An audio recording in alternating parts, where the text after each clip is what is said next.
finest nautical symmetry known today. And then God shut him up.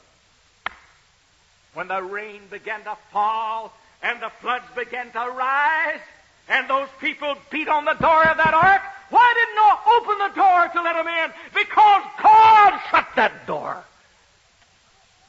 There's a day of grace beyond which a man can't trifle with God. Known to him, there's a time, there's a line when a man goes beyond it, he'll never be saved, never. In the Old New Testament, you call that the unpardonable sin. God shut the door. And that race and that generation were destroyed. And then, after God opened the door and Noah came out, you have the beginning of all the nations of the earth described here in the 10th and the 11th chapters of the book of Genesis. All the nations of the earth are divided into three parts. The sons of Noah were Shem, Ham, and Japheth. The sons of Japheth are what you would call the Aryans, the Indo-Europeans, that great family to the north and to the west, of whom we here tonight are a part. God shall enlarge the tents of Japheth. Japheth is the great multiplied wing of Noah's family. Japheth. The second, Ham. Ham is the father of the Canaanites, of the Egyptians, of the Africans, of the Philistines, and all of those people who live in Africa, and the Canaanites and the Philistines who were the enemies of the people of God. They are the children of Ham. And God said they should be a servant people.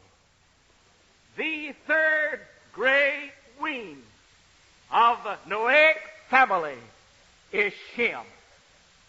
And Shem is the father of the Semites, the Elamites, the Chaldeans, the Assyrians, the Syrians, the Hebrew family, all of those people, the Arabians, the Arabs, all of those people who lived in that great, vast section of country from Ur of Chaldees through the Fertile Crescent down to the river of Egypt.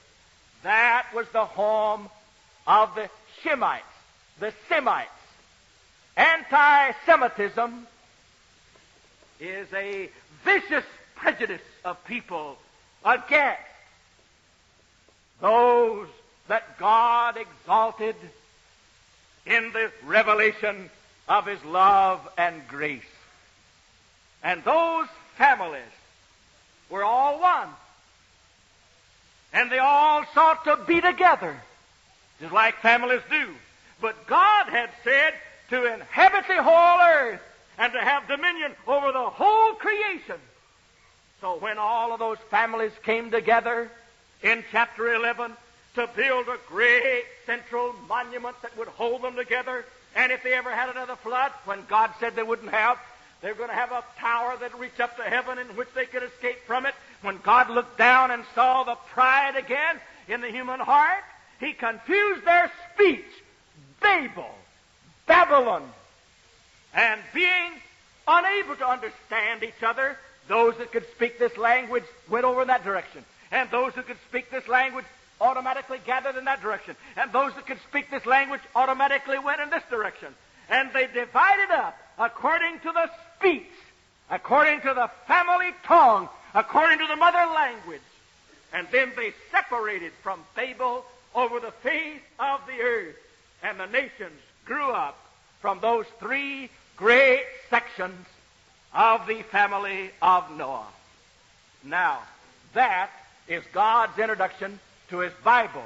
The first 11 chapters of the book of Genesis concern the whole family of the human race.